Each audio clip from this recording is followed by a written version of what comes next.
What is up? Seth Mosley here on the Made It Music Podcast. We've got a good one for you here. We've got Jason Davis, my new friend. Yes, nice to be here. It's funny, we were just talking about before we dive into this. It's funny how like sometimes meeting people, it takes like doing a podcast together to get us together, because both of us have been wanting to meet each other for a long time now, but finally making it happen, thankfully. Very happy about that. So before we jump in, just want to make a quick announcement that this past month at Full Circle Music has been super exciting on our social media accounts. We decided that to better serve you all, we would divide up some of our social media accounts, and basically we turned our Full Circle Music Instagram into a Full Circle Publishing Instagram account. We have a lot of pieces going on at Full Circle Music, and we just created a brand new Full Circle Music Instagram page. So these changes are going to not only help us better serve you all by providing, different types of content for each account, but will really allow you to be clued into what Full Circle Music Publishing and Stacy Wilbur are up to, as they provide so many awesome resources to you that we want you to know about. So head over to @officialfcmusic, as in Full Circle Music, and @FCM Publishing on Instagram, and check it out. All right, let's jump in. Thanks for being here with us today. Thanks for having me. Man, so manager, author, entrepreneur, songwriter, you just kind of do it all. Well, I mean, it's been 22 years now, heading on 23. So I think just all the years have been doing it, and having to at moments reinvent myself, just to stay relevant and find the path where God has me, has led me to, and I'll say this, I've always been very open. I've always been open to wherever God has led me. And I've also, when it comes to business, can't say this in my personal life too much, but when it comes to business, I've never really had any fear. And so I'm open to try anything, do anything. I'm not afraid to fail. So I think that's led me to dabble in different areas and land in different places. So yeah. Well, man, as I was just doing a little research on you and your story and trying to kind of prepare for this podcast, I've kind of come up with what I think are 3 things that really stand out in your story, and I think will be a big benefit to everybody listening today, and that is what I'm kind of calling this morning the title of Patience plus Prayer plus Proactivity equals Music Business Success. Love it. And you've exemplified that really well. So let's start with chapter 1, which is the patience part. Yes. Take us way back. How did this whole thing start for you? Like getting into music? Yeah. Well, I guess you could call it patience. I didn't really understand the journey I was on when I was a kid. I always thought that people in the music industry were the people that were on my television, and people from small towns like me did not get into the music business. But I became just in love, kind of addicted to songwriting as a kid. And so I didn't really understand that this was the beginning of a patient journey. But I basically, at times living at home when I was a teenager to eventually in my early 20s, having a job, living on my own, I always wrote songs every day. There was probably very few days over, I would say 15 to 23, maybe about 8 years that I did not write songs. So it was just something that I did every day. And then when the door cracked open to the music industry and I actually got in it, which I couldn't have even thought was possible, I think just seeing that I had been writing for 8+ years, maybe 10 years with a band, but 8 years on my own, I think I saw that, wow. Here I've been doing this for 8-9 years, and then a door cracked open. And then once I was in the room that I wanted, dreamed of being in, I think I always realized that, hey, this thing was 8 years, 9 years in the making. So if I enter into something and it takes me 5 to 10 years to get there, it's not the end of the world as long as I'm on the path to get there. So. Sure. So started as a songwriter, and you had some success as a songwriter, but you have this interesting story that we were talking about before of it really started with like 5 chords. Yes. Do you care to share what you had shared with me about that with the audience? Because I think it's a fantastic story. Yeah. So I was first in a band, and I was in a band real young, like 13, 14. Like we had a drummer, guitar player, me. And then when I was 15, I got a acoustic guitar through my cousin. My first cousin was throwing out an acoustic guitar, and I got it. And I took one guitar lesson in my whole life. And in that guitar lesson, the guy taught me how to play Born in the USA by Bruce Springsteen. Nice. And then I had a friend of mine who was a guitar player that taught me how to play a song from Poison called Every Rose Has Its Thorn, which is really simple. And I think it's 5 or 6 chords, the whole song. And I remember sitting in my room at 15, and I was playing Every Rose Has Its Thorn, and I literally had this thought in my bedroom in my parents' house. I thought to myself, if this song could be a number one hit for them, this band that I love, and these are the chords, why can't I take these 5 chords or 6 chords and write my own number one hit song to it? Yeah. And I literally, for the next, I would say 8, 9 years, wrote well over 300 songs. And there was very few songs that I did not use those 5 chords. I mean, I would say I almost never wrote a song that did not have those exact 5 chords in it for the rest of my 8, 9 years. It was working for me. I knew the chord progression. I knew when I went to a G that it inspired me. And I realized, well, if these 5 chords inspire me and I could keep writing, I don't need anything else. And so I basically wrote those 5 chords over 8, 9 years to what I thought in my childhood bedroom to a number one hit song, and that's what cracked the door open to the music industry for me. So That's amazing. So how many did it, you mentioned it was over 300 songs. Yeah. Was it like, where was it in that process that you landed that first number one hit? Was that like at the beginning of it? Was probably that... like song 349. Okay. So what was it in those first 300-ish songs over those years that kind of kept you going to do it? Well, when I was 12, 13, and 14, from 12 to 14, there was a lot of abuse going on in my household, and there was a lot of stuff going on between my dad and I, and it was very abusive. And thankfully, later on in life, my dad accepted the Lord with me, and we had an amazing relationship towards the end of his life. But it was pretty brutal when I was a teenager, and to be very open, it was daily beatings. And I didn't, when you're a 13 or 12-year-old boy, there's really no one to talk to. If you talk to an adult, your dad might go to jail. If you talk to another kid, you might become an instant loser, showing weakness in middle school or high school. And so I really felt like there was no one to talk to about it.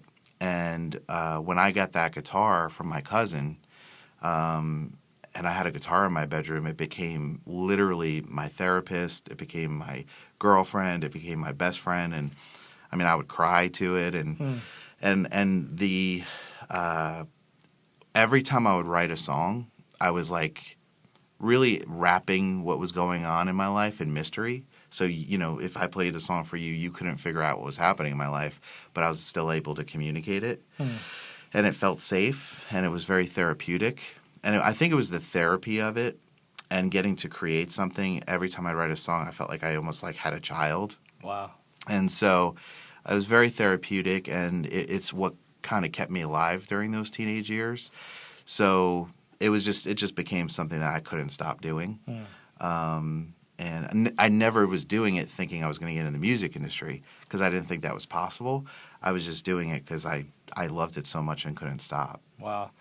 Man, thanks for sharing that story. That's powerful for sure. I think songs, we're in a crazy time right now with all this COVID stuff, and I think there's a lot of people that are probably, whether they're in a similar situation to that, or even just going through the craziness that is happening in the world right now, where songs are becoming that. They're becoming the life rafts, or becoming the therapy, like you say. Yeah. So, man, thanks for sharing that. Sure. That's awesome. So, in that process, were you showing these songs to anybody, or was it really just kind of like You were writing them.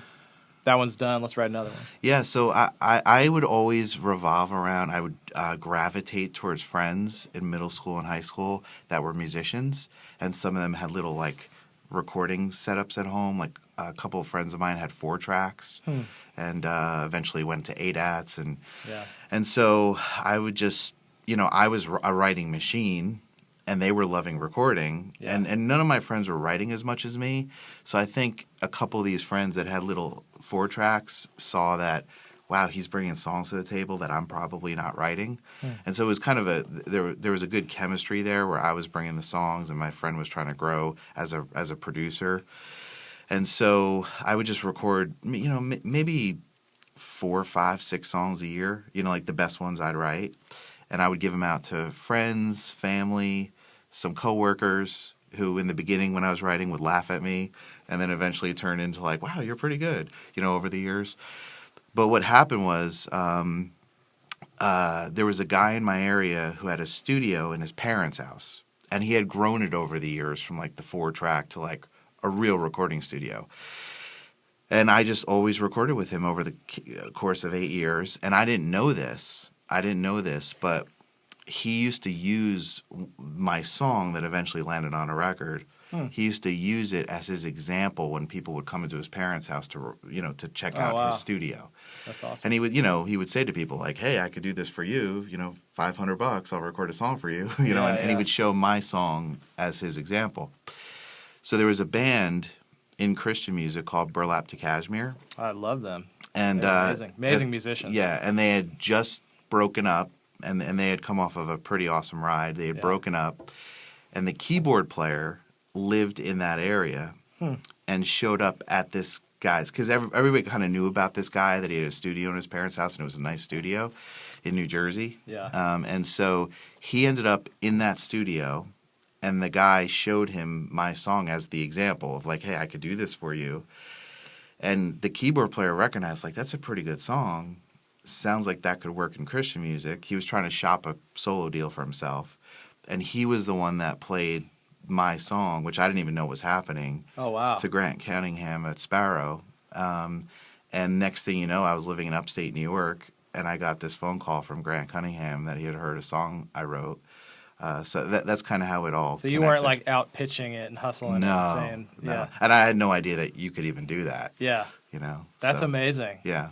So that's obviously the songwriter side of you. I love that that's how you got into it, because now when you're working as a manager with any of your other ventures, you can understand that, all this stuff, it starts with a song. Yes. You can have the smartest marketing plan in the world, you can have the best team in the world, but if you don't have the song right on the front end, you got nothing. I was actually saying this to somebody yesterday.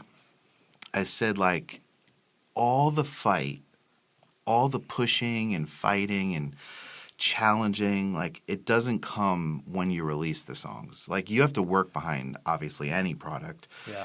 But the fight really is when you're creating, because you can't change something that's already done, and a product is a product. Yeah. And I always say, all the power or lack of power is contained in that song.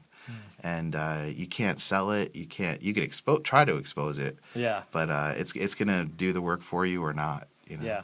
So I get that. I get that it is the start of it. But then the thing that and as I'm sure you've discovered, is obviously the song has to be right, but then a million other things have to be right too. Yep. So it can't only be the song. Sure. Like, that's a part of it. Sure. So talk a little bit about your journey into, like, okay, from songwriter, what was the net? Was it like you jumped into becoming a manager after that, or like how did you? Well, this is another crazy story. Yeah. Well, I think first, I was pitching my songs aggressively. I once that door opened with Sparrow Records in Nashville. You kind of learned, okay, that's the thing. Like I realized, okay, you can do that. Yeah. But I was living in New Jersey, New York. So I started literally cold calling record labels in New York City. Wow. And actually, how I would cold call record labels, I know it sounds probably very funny to you, but no. I didn't know what I was doing. So I whipped out, once I landed the song on the record, I looked through my whole CD collection, and on the right hand on the spine it says the record label name, and I wrote down every record label name on a notepad, and I know it sounds hilarious, but I had no idea if for some reason any of these companies might be in New York City, which is hilarious. But I just had no idea. Yeah. So I literally the first call I made was to 411, and I said, "Hi, by any chance is there a Sony Music in New York City?" and they literally, I'll never forget, the operator was like, "Please hold for your number." I was like, "No way, they're in New York City." That's and so amazing. I wrote down the phone numbers of every record label, and I called the first record label, which I wonder was if that's even still a thing. 411. yeah, I don't even know. So I called the first record label, which was Epic Records at the time, and I literally called up and I said, "Hi, I have these songs. I would like to show them to somebody who's involved in like music, and they're like, do you know somebody here? Because you have to be a manager or a lawyer to be able to pitch stuff to us." And I hung up, not sure what to do, and I thought all night long, and it hit me late at night that night that, well, I definitely can't be a lawyer. I'm not a lawyer. And I thought to myself, is there a rule saying like I can't manage myself? And I called back the next day and I said, "Hi, I'm a manager and I manage a songwriter. Can I please speak to somebody in the music thing?" And the operator, like whoever answered the phone from Sony, was like, "Please hold." And they transferred me to A&R. And I started leaving messages and begging. And one day I just kept calling. And one day I called and this guy, Marvin Peart, actually answered the phone. And that was my first meeting. And I was pitching my songs. So how did you transition that? Because he's thinking, okay, I'm talking to the manager. Yeah. Do you have like an alter persona? No, or I just something? walked in and I said, "Hey, I've got songs," and and he didn't, He didn't care. Yeah, he didn't care. So, but in that first meeting, again, I had no idea what I was doing. In that first meeting, I played him a song. He didn't love it, and he said, "Well, since you're here, I just want to let you know I'm looking for songs for this girl." And he held up a picture of Mandy Moore. He's like, "I just signed this girl. She's kind of like a Britney Spears kind of thing. If you have any pop songs that would work for a girl like this, you could send them along." And there was something about that moment that clicked for me that, like, wait, they're also like, they're looking for artists too. Yeah. Like just something about him holding up the girl. I was like, maybe I could find the girl too, or the guy too. And so I started calling all my musician friends. I was like, if you know any guys or any girls or anybody that sings, like I'm bulldozing my way with persistence into record labels. And I met this girl, Virginia, through a musician friend of mine. And she was 16 years old. And she used to sing at this coffee shop. And I went in and I heard her sing with my musician friend who knew her. And I had no idea what I was doing. But I realized that my songs I was writing were better than hers. And so I met with her in the karaoke coffee shop thing that she was doing. And I said, "Hey, I want to write a song for you and I want to pitch you to labels." She had a really cool voice. And I basically wrote a song for her, which she did not like. And I just begged her to sing it. And then I bulldozed my way back into Marvin's office. And I was just trying to pitch songs. And I thought the artist thing was just like you show people artists and then they sign them or not, but you're not involved in that. You just write songs. Sure. So I walked into Marvin's office. He listened to the one song I wrote with her. And I never pitched an artist before. And he literally, which this is crazy. He literally, this is the first pitch of an artist I ever made. I have no idea what I'm doing. And he looks at me and he goes, "Man," he's like, "I don't like this song at all." And he goes, "Who wrote this song?" And I was like, I did. And he goes, "Okay." He's like, "But I really like the girl's voice." And I showed him a picture of her and he goes, "I might be interested in her though." And I said, "Okay." And then he says to me, "What?" And for a vice president of A&R, if the management doesn't know what they're doing, like, that's not a good thing. Yeah. And you're probably not going to go along for that ride if you don't know what you're doing as a manager. So this is really crazy because this is Sony Music in New York City, the vice president of A&R for Epic Records at the time. And he literally says to me, he goes, "So what's your role with her?" And I said, what do you mean role? And he goes, well, what do you want your role to be with her? And I said, I have no idea. What should my role be?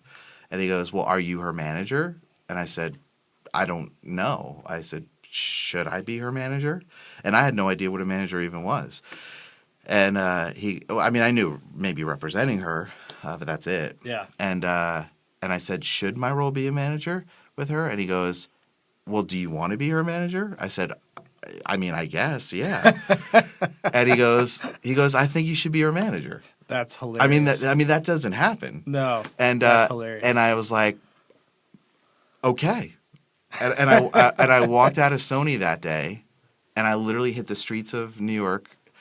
As soon as I hit the sidewalk, I was like, I guess I'm a manager. That's so funny. And that was it. And so that's how you became a manager? Yeah, and I just stumbled my way through, learning it. And, obviously not doing it that well for several years, but... Yeah, and that's, the patience comes in there. So during those several years, what were... If you can kind of think back to that, what were some of the big roadblocks or things that you kind of kept butting up against when you were early in your management career? I would say number one was access. I realized that I needed to, and there was tons of A&Rs back then. There was A&Rs falling out of trees back then, 20 years ago. Sure. I knew I needed to know a lot of A&Rs, so just building relationships in New York, and in mainstream music, it's like two different sides of the country. Yeah. So I had to build relationships in New York, and then I had to build relationships in LA, and that was just hard. Yeah. It was hard to get into people's offices. It was hard to network.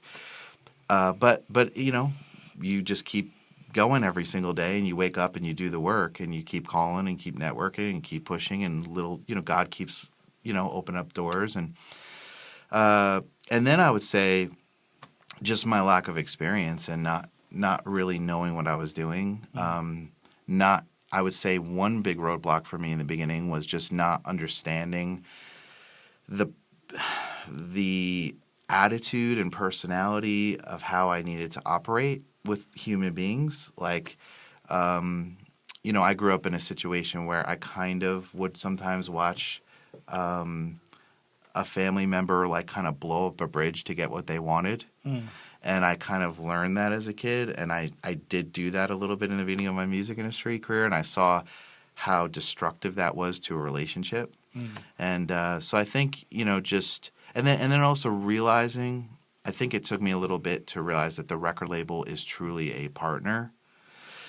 And I kind of viewed the record label as you should be doing this more, you should be doing that more, and it's truly a relationship, and it's truly a partnership, and you have to take responsibility for your end of the partnership, and not expect them to carry the weight.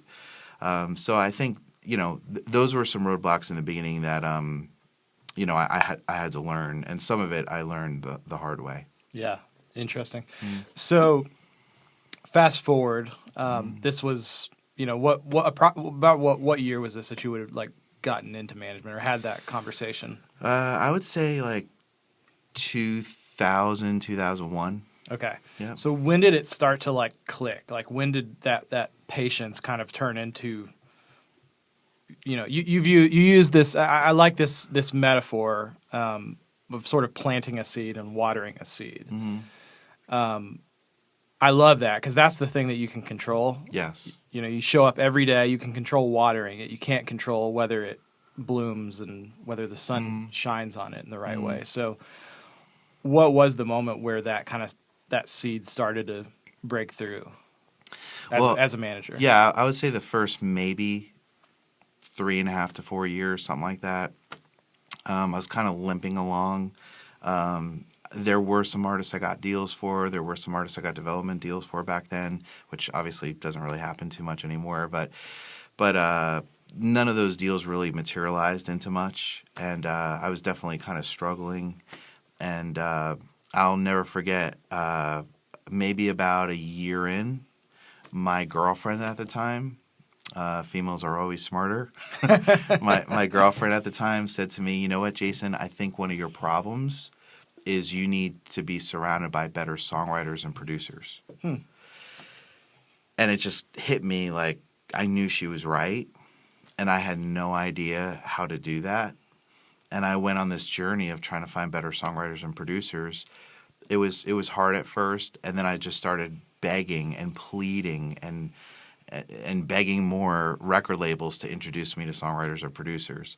You know, I would just go into A&R offices and be like, I want to do this so bad, and I want to serve artists, and I want to give people a real chance, and I need songwriters and producers.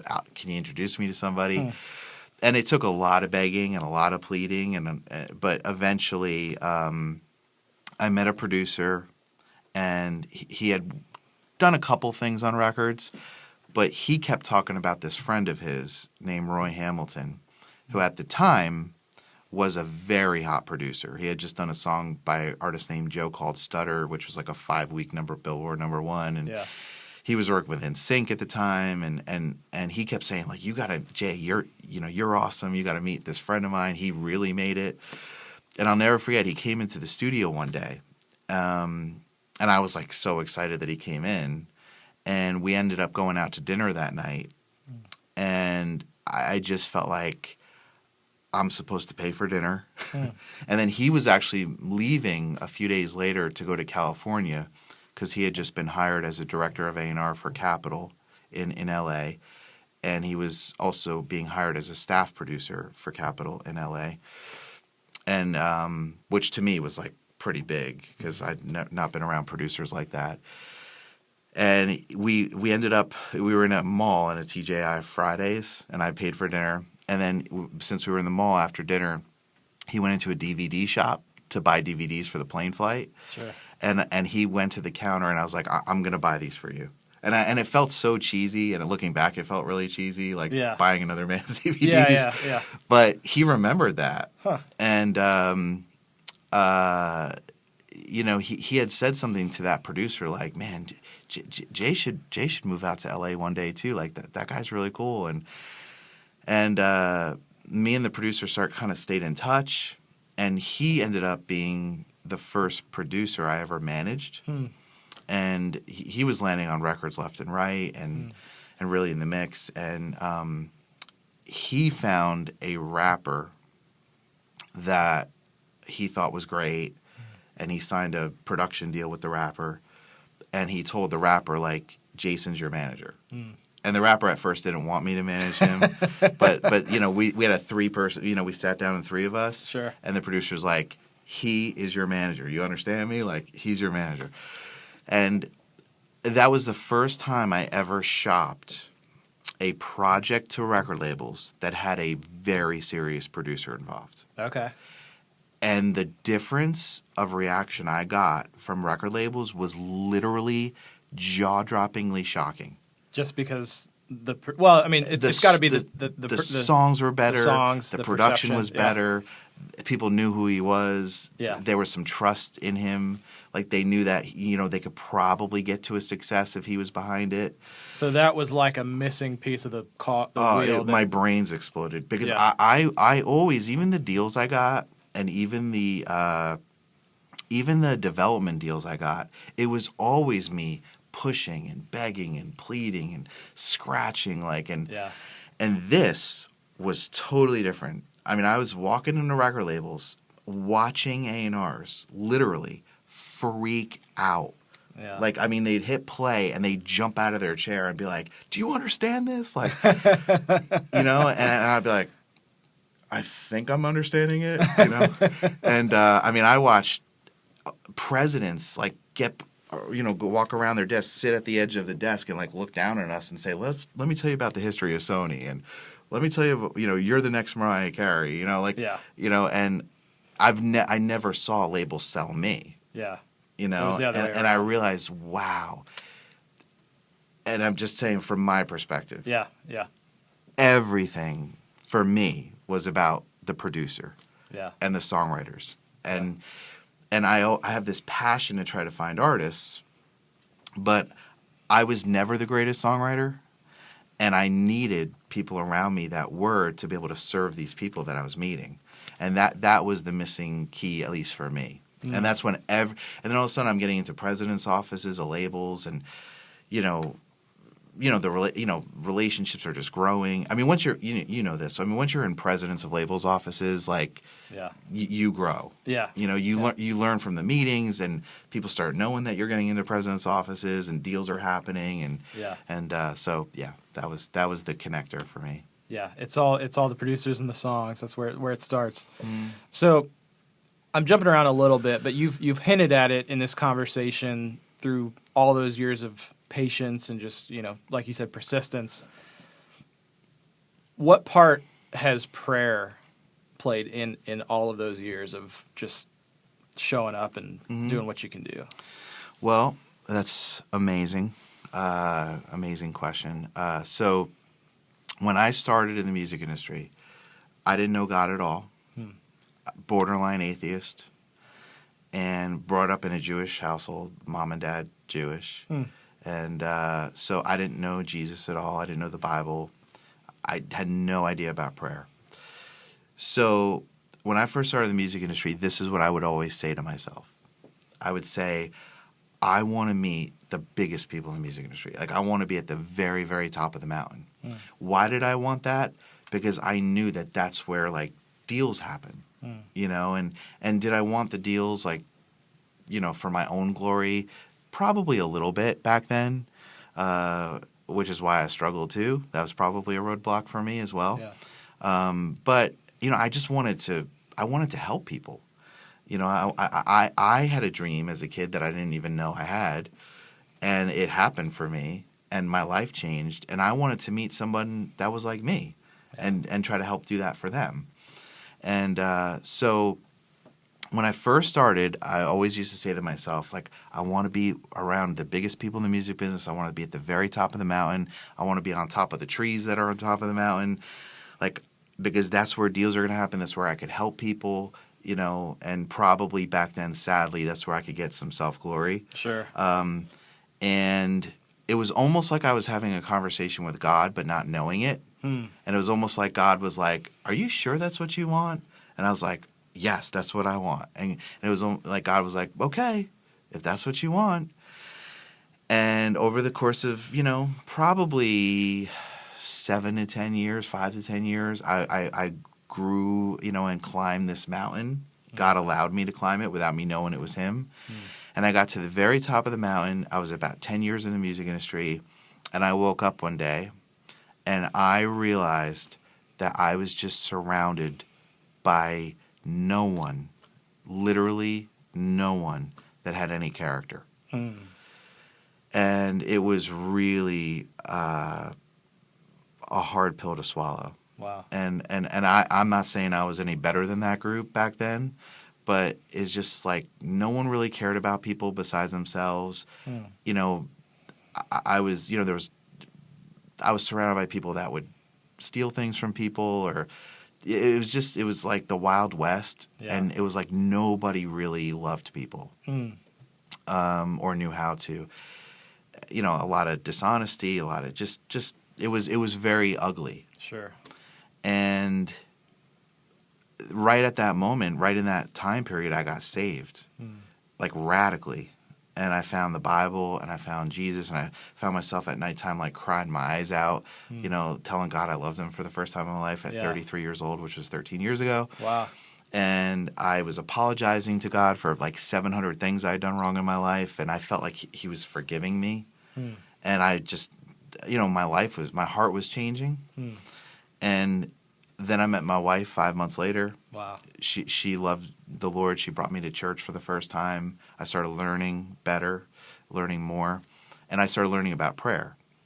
And one of the first things that happened when I started learning about prayer was I just felt led to be praying over, like, what I felt like I was, like, surrounded by, like, just I felt like I was, like, in a sewer, like, with the people that surrounded me and just the kinds of music I was involved in.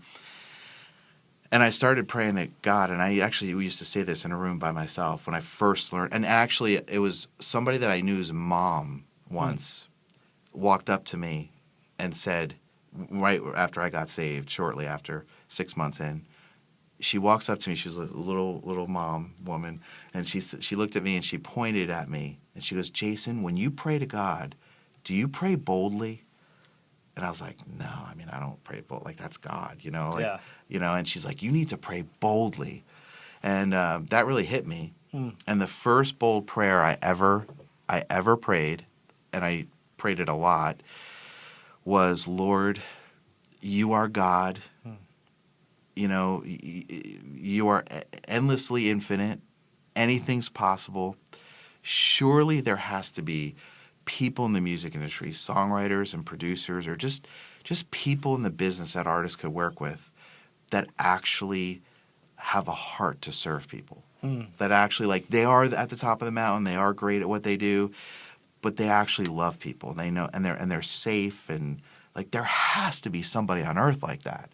And the circles I was surrounded with in LA and New York, just that was not around me. Yeah. And God started whispering to me a few months later, like, I want you to pursue the Christian music industry. Like, that's where you're going to find the heart. That's where you're going to find the top of the mountain songwriters and producers that actually care about others. And God just showed me the way and kind of led me one step at a time. And the more I got back into, I would say, Christian music, the more, you know, God started revealing that this is where you find the heartbeat. Wow. Man, I love that. Thank you for sharing that. I resonate a ton with that, just because it's really in direct alignment with what we talk about every day at Full Circle. Is like, I think one of the strategies that God gave me and my wife early on was, you know, oftentimes in music business, or in any business for that matter, it's kind of a struggle your way to success, or whatever, that kind of thing. Just anything you can do to get there.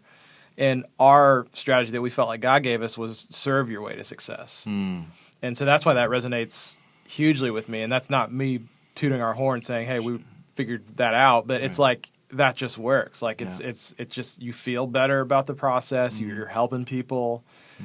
And, you know, I think even the old sales guys like Zig Ziglar, like, you help enough other people get what they want, you get what you want. Yeah. I think there's some kind of a God principle in that, even if he didn't know that he was saying that. Yeah.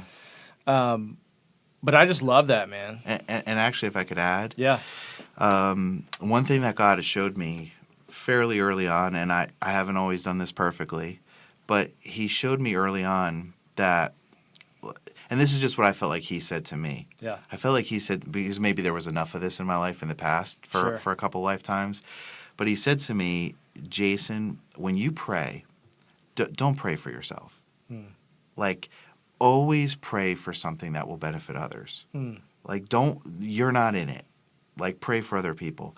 So the prayer really was like, Lord, please, like, deliver me, like, the best songwriters, the best producers, the best of like, the best vocal coach, like, the best of people that will love people. People will be safe, but they're going to get the best of the best, not for my glory. Like, I no longer, and I'm just being open, I no longer want the fancy car. Yeah. And sadly, I wanted that years ago to maybe show people that I wasn't a loser. Sure. But what do I want today? I want to, you know, for God to use my gifts to hopefully, like, love and serve people, so their dreams, or the dreams that better said he planted in them, can be realized, or have a shot to come true. Yeah. And so, you know, I think the ultimate thing that prayer has taught me is that's how you insert heart, you know, and love and kindness and honesty and sincerity and all the good things. That's how that gets inserted into business. Yeah. And so, yeah. That's awesome. So, man, and even just in sort of preparing for this, like, as I was listening through some other interviews and things you've done, just that really hit me in terms of just prayer. It's such a simple thing that I was convicted in that moment of, like, man, as a believer, that should be the first place I go for everything. Like, when I wake up in the morning, that should be the first conversation I have. When I walk into a big meeting, that should be the thing that's on my head, and not like, how am I going to impress this person, or what's the strategy here. It should just be prayer. And man, you know, for a lot of people out there who aren't believers or Christians, listen to that. It may sound kind of woo-woo or whatever, but I mean, I can say for me, that's what works. And obviously for you, that sounds like a big turning point. And I have noticed this because I've just been, I've been in and out of praying like I should be, for, at least the last decade. And there's been seasons where I'm praying like literally over everything. There's seasons where I've prayed before every phone call, before every meeting. There's been seasons where I'm literally on my knees in my office alone before just a typical meeting comes in, asking God to show up and for him to speak through me and give me clarity, give those people clarity, whatever. But then there's been seasons where I forget and I don't do it. And what I've noticed that's been amazing to me is every time me and my team go into a season of praying for artists we're working with, I mean, I can't deny the results. Yeah. And it's not that we're doing it to get the result. We're just doing it because that's the right heart to have for others. But the difference of like successes that come versus don't, I mean, it's a very noticeable difference. And at least for me, like what I've seen. That's and that's your story. People can't deny that. So I think that's and the other thing I would add to that is just the should mentality of like the thing that I've always had to wrestle with because I grew up in the church and grew up going to Christian school my whole life, and when you're in it, the battle isn't even like doing it or not. It's more like the feeling of guilt if you're not doing it. And where I've come to personally, and what me and my wife believe is like it's not a should thing. Like a relationship, it's that's all it is. It's talking to somebody. Like, of course, I should talk to my wife, but I don't want to go into it with a feeling of like obligation or like this is something I got to check off my list every day. Right. But I know exactly what you're saying, though. Yeah. That makes sense. And if we have a super busy day and for some reason we don't get to talk to our wives or husbands or whatever a lot that day, we're still loved the next day. They're not going to smack you and say, hey, why didn't you talk to me for 30 minutes or whatever. Yeah. Right. Yeah. So I love that. So patience, prayer, and then obviously the big piece, what we can control is the proactivity part. Yeah. You've started and been involved with a whole lot of companies. You've got 117 is that's your main company. You have Radar Entertainment Group. In the past, you've worked with First Company Management. Yep. You've had a lot of kind of company ventures, which really the company is kind of the manifestation of like this is what I'm doing. Can you maybe talk a little bit about from that season of like, okay, I want to pursue Christian music. You got saved. You feel like you had this whole new spark. Did the companies kind of come out of that season, and like how did that develop? How did that evolve? How did you start those? How did you choose what you wanted to get involved in, and how did they grow? So for me, I think everything grew out of my desire to have a relationship. I love having relationships with people, and I love when the relationships last for a long time. I've had many relationships that lasted 20, 25 years, and there's just a depth you get to when you've known somebody for so many years. And I found as an adult that I became so busy that I didn't have the kind of time for a relationship that I did maybe when I was in high school. Sure. And there's so many people I meet that I'm like, wow, that's like the coolest person ever. And there is a part of me inside, that is like still like a little bit like a little kid, where I see people, I'm like, I love you. Like, like you're the coolest person ever. Like, and this is just my story, but like I just don't have time to develop relationships the way that I love to. And I've found that when I do business with somebody or I'm involved in business with somebody, it just creates this relationship where there's now an excuse to talk every day, or there's an excuse to talk once a week, or I found the business, the entrepreneurship to be a connection to people that I think like, wow, like I would love you in my life more. And how do I get you in my life more? Like how do I become family with you? And so I think what it's just been is over the 20-something years, like I'll meet somebody and there's a synergy there and there's a connection there and there's like this like desire to have a friendship with this person and just me wanting them in my life more. And my brain always goes to a place like, how could I work with this person? Like, how could I do something with this person so I could like talk to them more, or get them in my life more because, I love people and I love,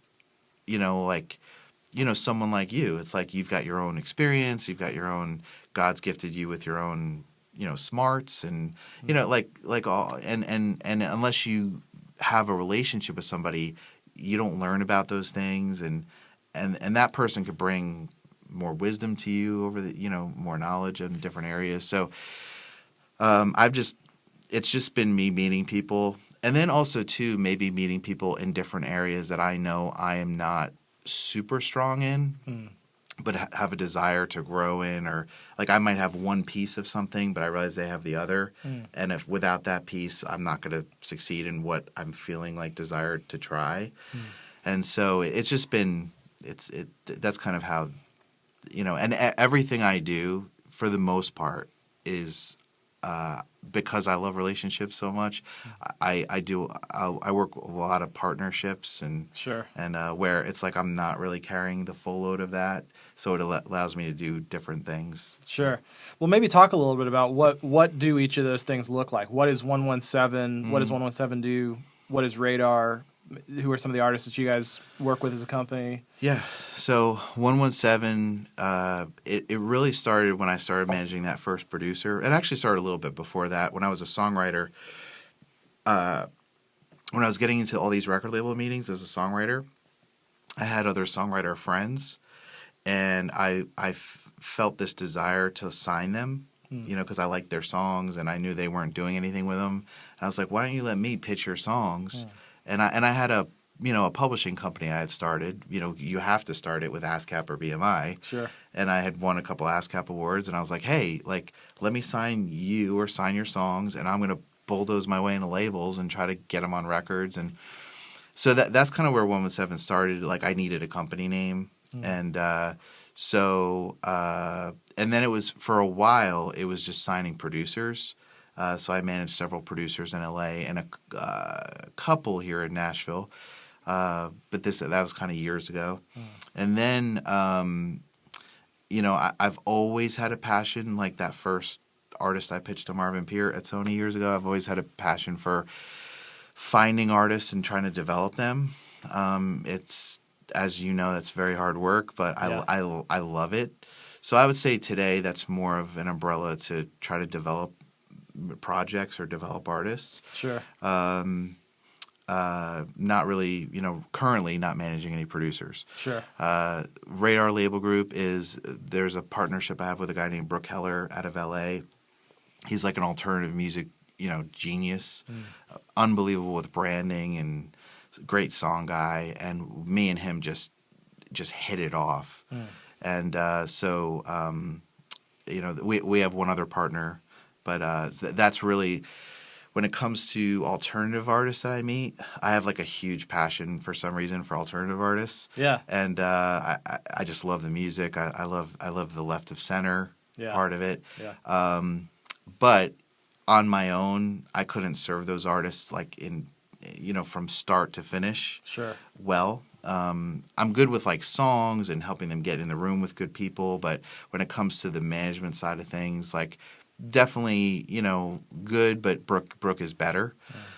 So that's a partnership we've had for years, where we've signed, several alternative artists and developed them, and some have had quite a bit of success. Yeah. And we have a few that we're developing right now that are. I think Radar has worked with Jimmy World and was it Plain White Tees? Yep. And so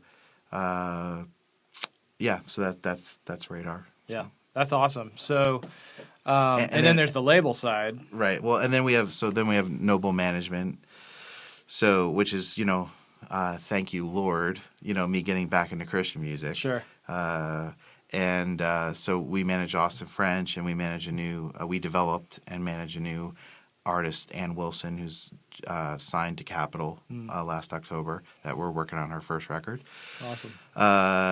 We have a trio that we're developing right now that I feel really good about. That's starting to get some label interest, and then the label thing is really. We do a little bit of that with Radar. So with Radar Label Group on the alternative side, like we will develop artists, and then if they kind of hit a certain level, we'll actually start funding it. So we have 2 artists signed right now that we're fully, funding everything and trying to grow it, even radio promotion and stuff like that for alternative radio. And then on the Christian music side, it was really Awaken Records is literally just, in the beginning when I was shopping Austin French for a record deal, like we were coming up blanks. Sure. And it wasn't easy, and we realized, okay, if we're not going to get a deal, we have to do this ourselves. And so, we just have 2 investors that came along and funded his first record. And then on that path of making that record, that's when we partnered with Fairtrade. We were prepared to go all the way and fail miserably ourselves. Sure. But thankfully, Fairtrade partnered with us and really hit the radio piece the right way. That's awesome. without us struggling through that. But we were ready to go all the way with him. And then, we'll see what happens with this trio. But those same investors are like, hey, if you hit any roadblocks with them, like, we're in. So, it's a baby seed of a label, but we're really just funding, a record. Sure. That's really it. So yeah, and for a lot of people out there who maybe don't realize what all a label does and why an artist would need a label, I think your story with Austin really hits the nail on the head that labels aren't generally signing artists who are at square one. Right. They have to have something going, and obviously that starts with the music. Music's got to be good, the voice has got to be spectacular.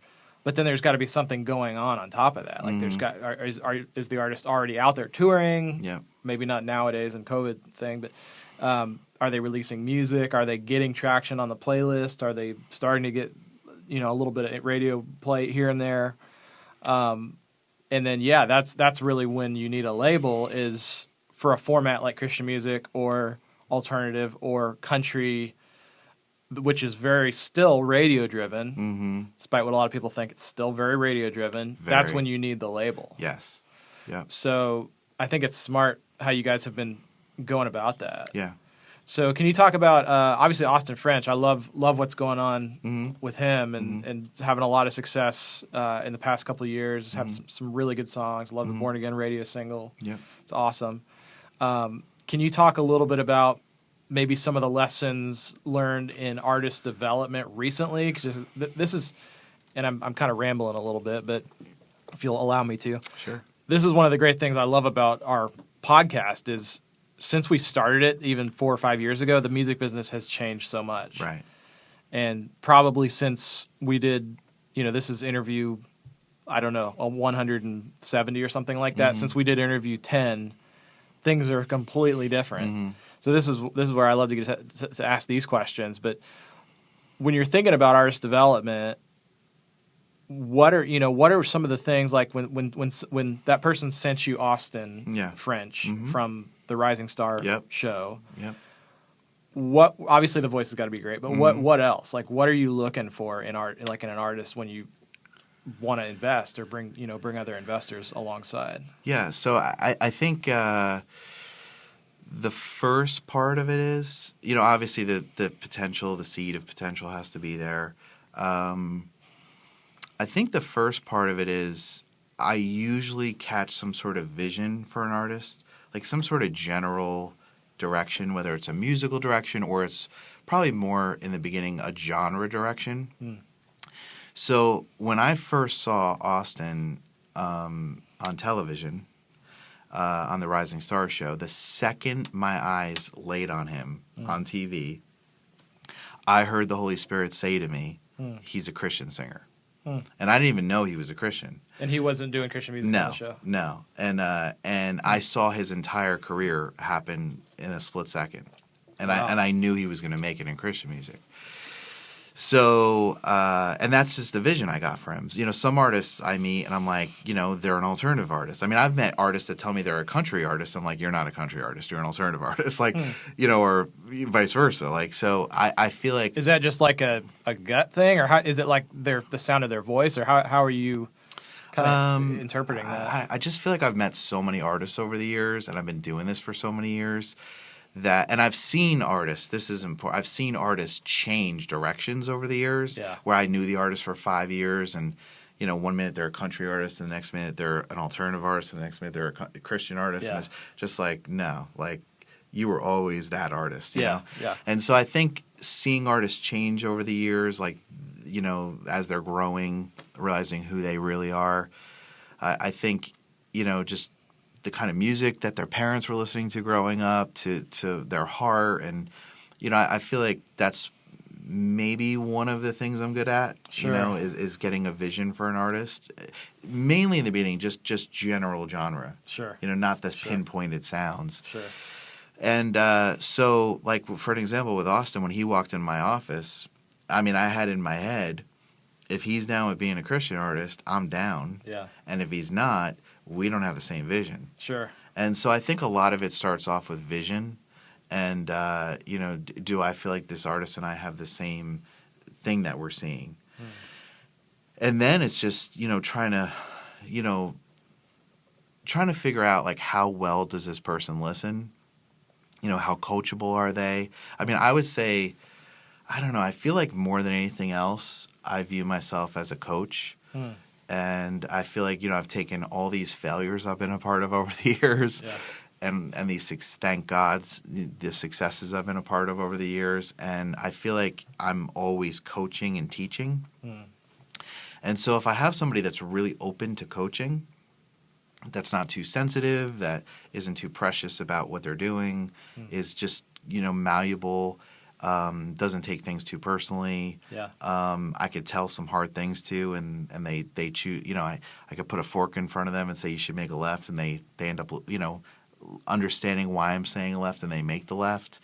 I think just shared vision is so vital to have a shot to get there.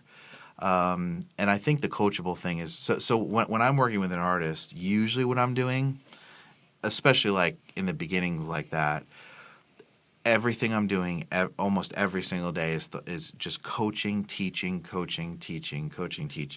You know, it's like, okay, how do we get their vocals better? You know, and I mean, I've when it comes to vocals, you know, not only will I usually put a singer in with a vocal coach, but I'll also, like, you know, if there's a certain, like, for example, like if they're lacking emotion, you know, I'll send them, like, isolated vocals of, like, Paul McCartney, you know, screaming his head off in the studio and saying, do you hear that? Like, I'll send them isolated vocals of Michael Jackson, like, crying on a record. And then 2 minutes later, he's screaming his lungs out in the vocal booth. And it's like, do you hear how free and fearless they are?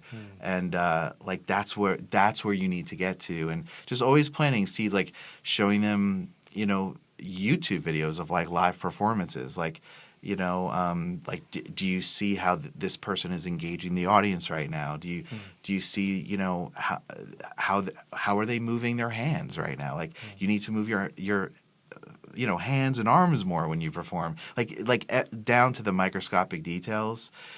If an artist doesn't know how to put themselves together, I'm getting my wife involved, who could be a stylist, and you know, just like we're working through outfits, and I mean, it could be literally haircut. You know, it could be how you're trimming your facial hair. Like, I mean, I am involved when it comes to the growing up of an artist. It's like every single microscopic detail, down to, like, how do you walk into meetings? Like, what are things that record labels want to hear, and why do they want to hear it? And making sure that the artist isn't just faking that answer, but that they understand why they need to have their heart in that place and think like that, and how to tell their story. You know, how to walk in a room and light it up. You know, just all those different things. You know. So, I mean, I'm always searching. My brain is searching at all times, like looking for any ounce of lack of education that the artist has, lack of knowledge. I mean, I have artists like this trio that I'm developing right now. I mean, I have them watching music documentaries. I have them, you know, and I'm like, do you see where the artist made a mistake there? You know, like, and, you know, so, I mean, I have this group all watching documentaries every week and reporting to me what they got out of it. Yeah. Just so when they walk into the music industry and they walk into labels, they have this kind of history and they understand, like, you know, just the business and why things work, why they don't work. And I also do a lot of coaching on just making sure the artist understands the actual real deal industry. Like, you know, like when I'm like when an artist gets signed to a deal, you know, do they really understand how radio works? Do they really understand what radio looks like, the odds of it all? You know, how good their first song is going to have to be. You know, why songs are getting beat up on radio. Yeah. You know, and I mean, I'll send artists charts every week, and I'll tell them certain things to look at on the charts. And do you notice that this song is struggling? Like, let's talk about why it's struggling. Like, you know, and not that I've got that all down, and I know the answer to everything, but just the education part of it. I've learned that a highly educated artist who is smart and open and coachable and listens well, you know, if they've got the seed of potential and the seed of talent, you could grow that over a couple of years. But it's the coachability and their listening skills that I think are the greatest assets. Yeah. Well, in that, you hit on a really good point. That if they have the knowledge as a foundation, or the education as a foundation, then it helps them overcome those seasons when emotion is going to run rampant. Which, if you're an artist, you're going to be emotional. Like you should be. That's part of why you're an artist. And there's going to be seasons when the biggest battle to win is this voice inside your head of saying, why is this person achieving success and it apparently looks like they just happened overnight, or why is this song working and my song's not working? Like, those are the biggest battles. So when you set people up, I love how you talk about that as a coach and a teacher. You're just preparing them for that. And also, too, I mean, there's endless details that I could probably remember that I'm coaching on all the time. I mean, I'm just always coaching. Yeah. But even, like, understanding that, hey, you know, if you get into a room with a songwriter, you know, like someone like you or what, like, you're not going to get into that room 20 times. Yeah. Like, at the best, you're going to get in that room 10 times. Yeah. You know?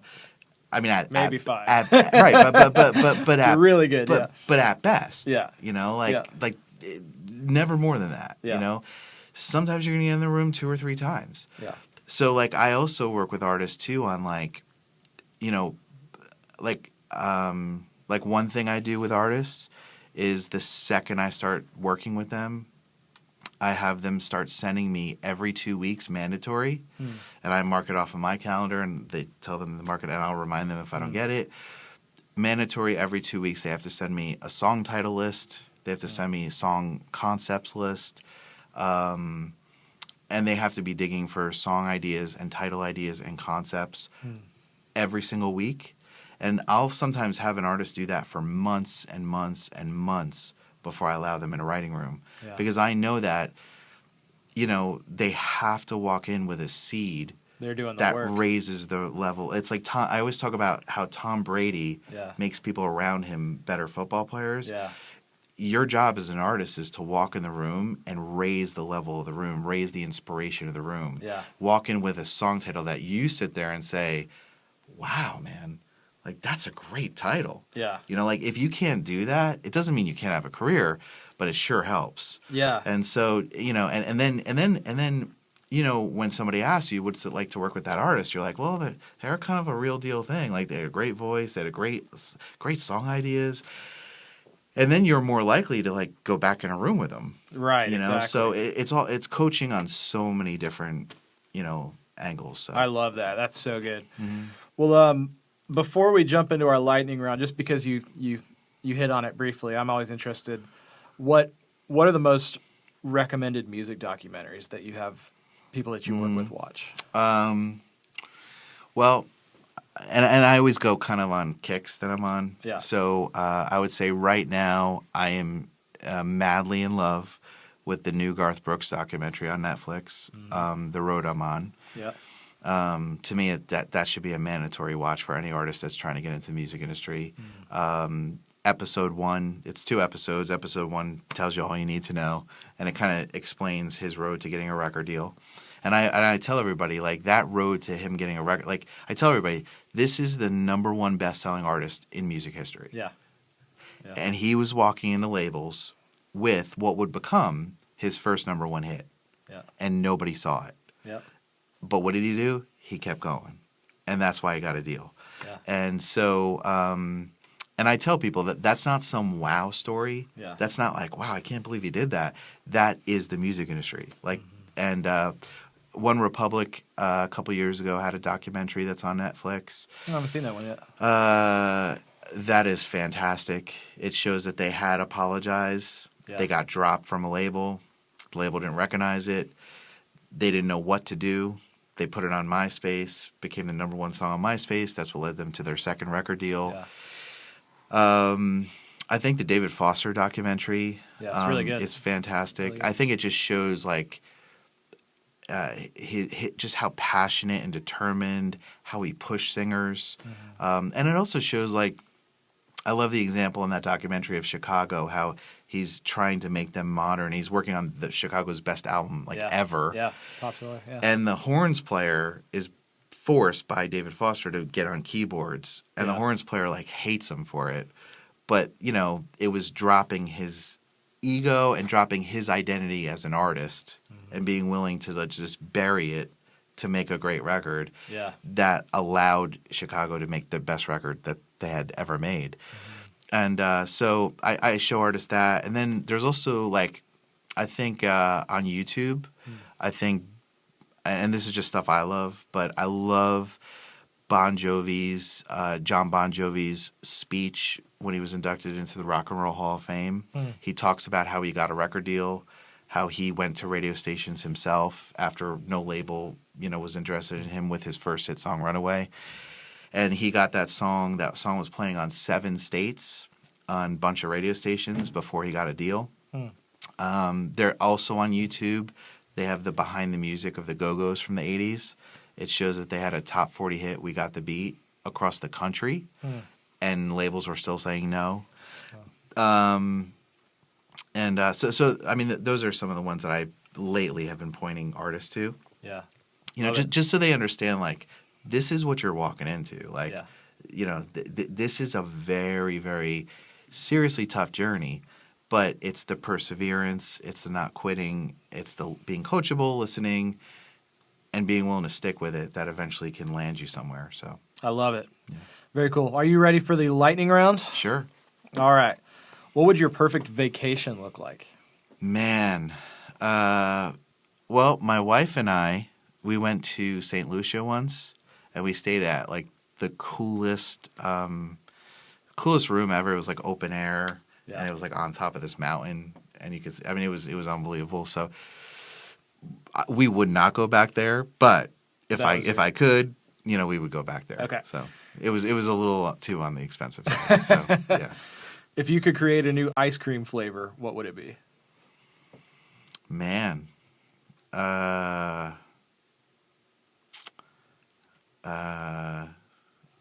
I love chicken parmesan, so chicken parmesan ice cream. Hey, will you try it? All right. I thought you were going to say like French vanilla or something to get a little artist plug. No. It's probably going to be disgusting, but I'd be willing to try it.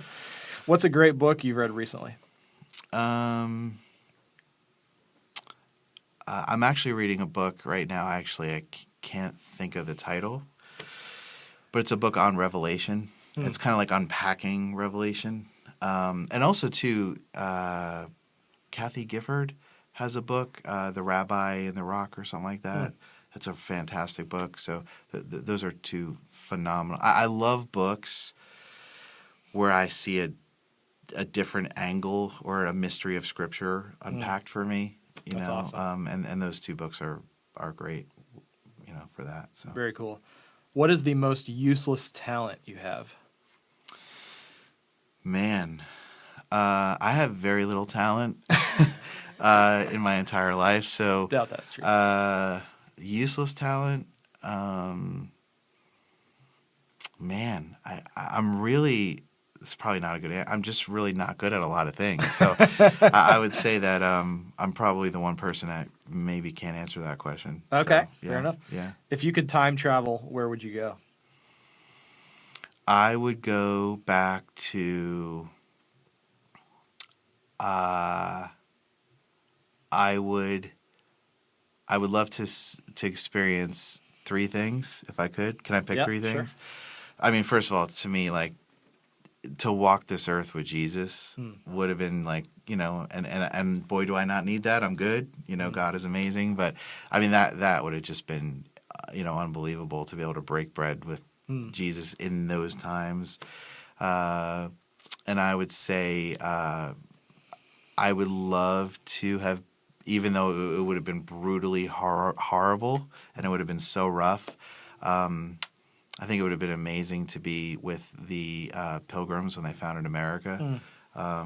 Just, witnessing them on that boat and a lot of them dying, the first winter as they were founded, and then, I don't know, I'm just like, I love the Declaration of Independence and the Constitution. So just to be around, like, I always think about, not always, but throughout my life, I've thought a lot about like Benjamin Franklin and like what it must have been like to be with those kinds of guys that literally like, George Washington, like that. Yeah, the founders fought, for literally were willing to die for freedom. Yeah. So, yeah. That's awesome. So this has been awesome. We could probably chat for another 3 hours on all of your successes and things you learned from the business, but I know you're a busy man. You've got 117, you've got, the Radar label group, you've got Awaken Records, you've got a lot of stuff going on, and you're also an author. We didn't even touch on that in this conversation. So we are going to do a deep dive on, why write a book? Okay. How do you release it? All the good stuff like that, because you've been a part of a few of those now. Yeah. So if people are interested in checking out the deep dive, then go to madeitinmusic.com. Check out the show notes for each of the episodes. The one for this deep dive is obviously going to be right there. So madeitinmusic.com. Jason, thanks so much for being on the podcast. Is there anything you'd want to leave our audience with as we're signing off? I think I'm just so thankful that you brought up prayer. I would just encourage people to pray about things and develop as much of a loving relationship with the Lord as possible. And the Bible says that He is a lamp to our feet, and I have seen that play out in my own life. And so, yeah, I would say prayer. Good. That's awesome. Well, thanks so much, Jason. You're doing amazing work. Thanks for taking the time to be here with us. Thanks for having me.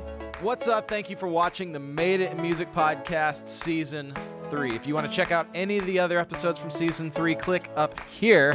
And we talk in the show about these really cool deep dives with all this extra bonus content. And if you want access to all of those, click here.